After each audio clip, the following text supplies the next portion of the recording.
আসসালামু আলাইকুম। দুপুরে আমি রান্নার জন্য এই যে 1 কেজি খাসির মাংস নিয়েছি। এখন আমি এগুলো সুন্দর করে মাখিয়ে নিব। এখানে আছে হলুদ, মরিচ, তারপর লবণ, গরম মশলা, জিরা, ধনিয়া, এগুলো আমি সম্পূর্ণ এখানে দিয়ে দিলাম। এবার আমি দিয়ে দিব পরিমাপ মতো খাঁটি সরিষার তেল।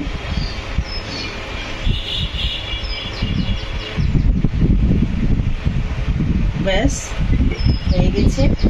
এবার আমি দিয়ে দিব অনেকটাই এই যে পেঁয়াজ কুচি।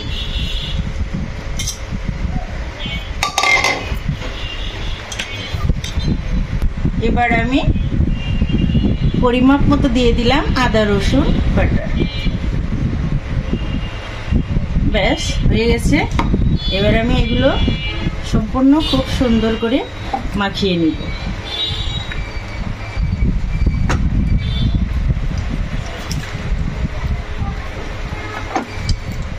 প্রত্যেকটা জিনিসে হাতের স্পর্শতে অনেকটাই সৌন্দর্য, সুগন্ধি বাড়িয়ে তোলে। সেজন্যই তরকারি বেশিরভাগ একটু কাঁচা তরকারিটা কখনোই মাংস বা মাছে দিতে নেই, একটু ভেজে নিতে হবে।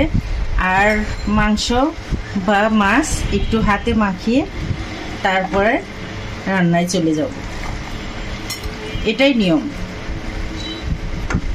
হাতে মাখানো সব কিছু একটু টেস্ট বেশি হয়।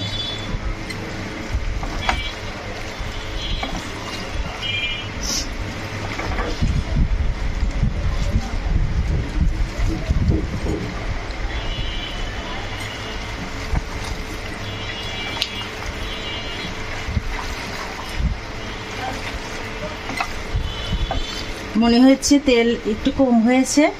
ব্যাস এবার আমি আর একটু তেল দিয়ে দিব। পরবর্তীতে আমি আর কোনো তেল ব্যবহার করব না।